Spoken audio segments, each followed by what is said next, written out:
Sir ఈ మధ్య ఆడవాళ్ళు పని చేస్తున్న వాళ్ళు అంటే working women and non working women హౌస్ వైఫ్స్ ప్రతి ఒక్కరికి మోకాలు నొప్పులు అండ్ హెల్త్ ఇష్యూస్ ఎక్కువగా అయిపోతున్నాయి.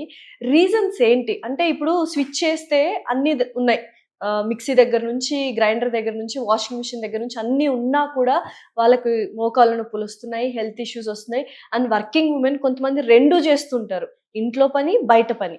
అండ్ కొంతమంది వర్కింగ్ ఉమెన్ ఓన్లీ వర్క్ చేస్తున్నా కూడా వాళ్ళకి పెయిన్లు వస్తుంటాయి. అసలు ఏమవుతుంది అంటే హెల్త్ ఎందుకు డ్యామేజ్ అవుతుంది విమెన్? Correct question. నేను నిన్ను క్వశ్చన్ అడుగుతాను. నువ్వు ఒక ఫేమస్ జర్నలిస్ట్వి, నువ్వు ఇంట్లో ఏ పని చేస్తావు? వంట చేస్తాను. చేస్తావా? డెఫినెట్లీ. పని మనిషి లేకపోతే అంట్లు తోముతావా? డెఫినెట్లీ. కసు ఊడుస్తావా? ఇక్కడే తెలిసిపోతుంది. మీ హస్బెండ్ చేయడు, మీ పిల్లలు చేయరు, మీ అత్త మామ చేయరు, నువ్వు ఎందుకు చేయాలి? ఈ క్వశ్చన్ మీరే ఎవరు చెప్పారు బాధ్యతని? సొసైటీ. ఏ బుక్ లో రాసింది? రామాయణంలో రాసిందా? భగవద్గీతలో రాసిందా నువ్వు అంట్లు తోమని? విమెన్ అంటేనే అందరినీ చూసావా? విమెనే డిగ్రేడ్ చేసుకుంటున్నారు. విమెన్ బయట పని చేయాలి, విమెన్ తమకి తాను సంపాదించుకోవాలి, నేషనల్ ప్రొడక్టివిటీకి హెల్ప్ఫుల్గా ఉండాలి. నువ్వు జర్నలిస్ట్గా పని చేస్తున్నావు, ఒక ప్రిన్సిపల్ ఉంటారు, ఒక డాక్టర్ ఉంటుంది, ఒక లాయర్ ఉంటుంది, ఒక పొలిటీషియన్ ఉంటుంది, ఒక ఇండస్ట్రియలిస్ట్ ఉంటారు. వీళ్ళందరూ లేడీస్ చాలా ఇంటెలెక్చువల్స్ ఉంటారు, చాలా అంటే లైక్ నువ్వు strong minded, very strong minded, ambitious ఉంటారు, నాకు ఇది కావాలి. కానీ ఈ అంబిషన్ అంతా ఇంటికి వచ్చేసరికి ఉండదు.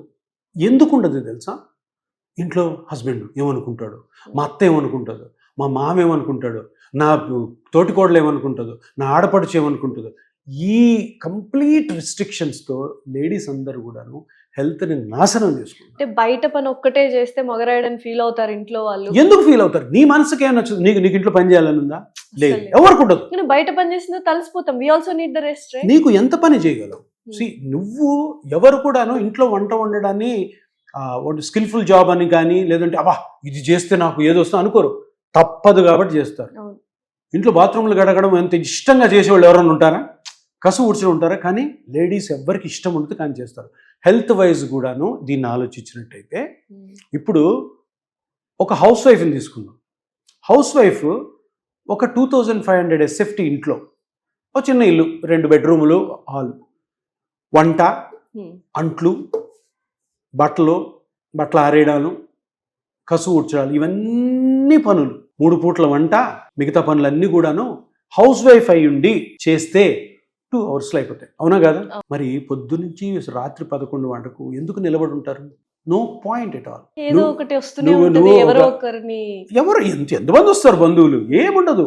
వాళ్ళకి చిన్నప్పటి నుంచి అట్లా అలవాటు చేస్తారు. నీకు మీ అమ్మ చెప్పుంటుంది, మీ అమ్మకి మీ అమ్మమ్మ చెప్పుంటుంది, ఆమె వాళ్ళ అమ్మ చెప్పుంటారు. ఏం చేయాలా? ఇంట్లో పని చేయాలి, మీ ఆయన్ని బాగా చూసుకోవాలి, మీ అత్తమామలకి కోపం తెలిపించకూడదు, ఇల్లంతా నీట్గా పెట్టుకోవాలి, ఎవరన్నా బంధువులు వస్తే చాలా నీట్గా ఉండాలి. Everything is non sense. ఎందుకు లేడీసే చేయాలి?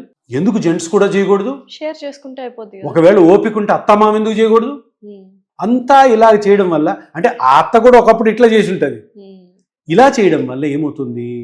లేడీస్ ఒక 10-15 years ముందే చనిపోతున్నారు. Life expectancy, duration of life తగ్గిపోతుంది. ఎందుకు? ఒక బాడీని వాడేస్తున్నావు. ఒక సైకిల్ని రోజు 50 kilometers దొరికితే కాన్స్టెంట్ వేర్ అండ్ టైర్ అయిపోతుంది కదా. 2 సంవత్సరాలుగా సైకిల్ మూలపడేయాలి. బాడీ కూడా అంతే. ఇది ఎవరికి తెలియదు. నా దగ్గర రోజుకు ఒక 50 మంది ఇట్లాంటి ఫీమేల్స్ వస్తారు. చెప్తుంటాను, తిడుతుంటాను. ఎందుకు చేయాలమ్మా? నువ్వు ఇప్పుడు 45 ఏళ్ళ వరకు చేసావు, పిల్లలు పెద్దగా అయిపోయారు, పిల్లలకి వర్క్ ఒక పని మనిషిని పెట్టుకో, ఆ తనతో పాటు చేసుకో. ఉండదు. పొద్దున 6కి లేస్తారు, రాత్రి 11 వరకు, నాకు తెలిసి మధ్యాహ్నం 1 నుంచి 2 వరకు నిద్రపోతు, మీతో అంతా నిలబడి ఉంటారు. ఏం పని ఉండదు. ఏదో ఒకటి కూర్చుంటే ఏమని అంటారు అత్త మామ. నేను ఒకటే చెప్తాను ఫీమేల్స్కి, ఫీమేల్గా నువ్వు హౌస్ వైఫ్ అయినా బయట వర్క్ చేస్తున్నా కూడా నీకు నచ్చింది చేయి. మీ హస్బెండ్కి భయపడాల్సిన అవసరం లే, పిల్లలకి భయపడాల్సిన అవసరం లే, మీ అత్త మామలకు భయపడాల్సిన అవసరం లే, బంధువులకి అసలు భయపడాల్సిన అవసరం లే. మన చెడు కోరుకునే నెంబర్ 1 క్యాండిడేట్లు ఎవరంటే మన బంధువులే. Very true. అందరూ బంధువులే. నువ్వు మంచిగా ఉన్నావంటే ఓర్చుకొని వెళ్ళి వాడు బంధువు, నువ్వు హ్యాపీగా ఉన్నావంటే కుళ్ళుకునేవాడు బంధువు. సో వాళ్ళని దగ్గరకు కూడా రానివ్వద్దు. వచ్చారా టీ కాఫీ ఇచ్చి పెడతారు వీళ్ళు. ఇప్పుడు అసలు విషయం టాపిక్ వస్తాయి. ఎందుకు వస్తాయి అంటే, ఇంత వాడుక మన మోకాళ్ళ మీద పడుతున్నప్పుడు, ఆ ప్రెషర్ పడుతున్నప్పుడు, ఏ 60-70 ఏళ్లకు అరగాల్సిన మోకాలు 45కి అరిగిపోతుంది. రోజు నేను చూసేది ఎవరు కూడా చెప్పరు డాక్టర్లు, అమ్మా నువ్వు పని చేయకూడదని. పని చేసుకో, నేను ఆపరేషన్ చేస్తాను, ఇంకా పని చేసుకో. తప్పది. నువ్వు ఆపరేషన్ చేశాక ఆపరేషన్ రెస్ట్రిక్షన్స్ చెప్పాలా? రెస్ట్రిక్షన్స్ చెప్తే ఎక్కడ ఆపరేషన్ చేసుకోరని చెప్పేసి చెప్పరు. అప్పుడు 40 ఇయర్స్ 45 ఇయర్స్ ఫీమేల్ వస్తుంది, అరిగిపోయింది, ఆపరేషన్ చేయకూడదు 60 వరకు. సరే చేస్తున్నావు తప్పుగా, అట్లీస్ట్ చెప్పు జాగ్రత్తలు. అమ్మ చూడు, నేను ఆపరేషన్ చేస్తాను, కానీ ఈ ఆపరేషన్ సక్సెస్ అవ్వాలి అంటే నువ్వు ఇవి చేయాలి, ఇవి చేయకూడదు. నేను పిఆర్పి చేస్తున్నప్పుడు ప్రతి ఒక్క లేడీకి చెప్పేది ఒకటే, చూడమ్మా నువ్వు నా దగ్గర నమ్మకంతో వచ్చావు, ఆపరేషన్ లేకుండా నేను నీ మోకాల్ని కాపాడుతాను, నా మాట వినాలి. ఒకటే ఒక అగ్రిమెంట్, నా మాట విను, నేను చేస్తా, లేదంటే నువ్వు మీ ఇంటికి వెళ్ళిపో, నేను మా ఇంటికి వెళ్ళిపోతాను. సింపుల్. రెస్ట్రిక్షన్స్ చెప్పాలి, చాలా చెప్పాలి. ఏ ట్రీట్మెంట్లో కూడాను రూల్స్ అండ్ రెగ్యులేషన్స్ లేకుండా ఆ ట్రీట్మెంట్ సక్సెస్ కాదు. మేమేం దేవుళ్ళం కాదు. ఇప్పుడు ఎక్కువ మోకాళ్ళ సర్జరీస్ కానీ మోకాళ్ళ నొప్పులు కానీ ఫీమేల్స్కే ఎక్కువ ఉన్నాయి. ఫీమేల్స్కే ఎక్కువ ఉంటాయి, 60 to 70% ఫీమేల్సే. ఎందుకు? ఇదే కారణం. ఇది మనం మాట్లాడేది ఓన్లీ హౌస్ వైఫ్ గురించి.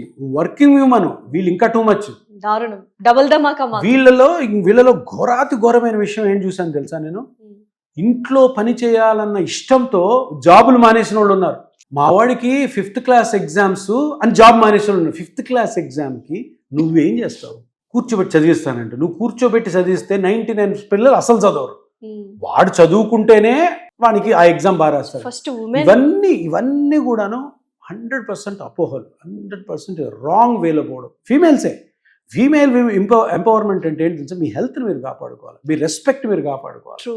హెల్త్ లేకుండా విమెన్ ఎంపవర్మెంట్ ఏంది? వాళ్ళ మీద వీళ్ళ మీద కేసులు పెట్టుకోవడం ఎంపవర్మెంట్ కాదు. ఇప్పుడు ఎవరెవరైతే మహిళా సాధికారత గురించి మాట్లాడతారు, ఫస్ట్ ఆఫ్ ఆల్ మన హెల్త్. ఫీమేల్ ఎక్కువ మంది హాస్పిటల్స్ పోయేది 80% ఫీమేల్స్. ఎక్కడన్నా చూడండి, కార్పొరేట్ హాస్పిటల్. మోకాళ్ళు అరిగిపోవడం కూడాను, మోకాళ్ళని ఫాస్ట్గా వాడేయడం వల్లనే నొప్పులు వస్తాయి.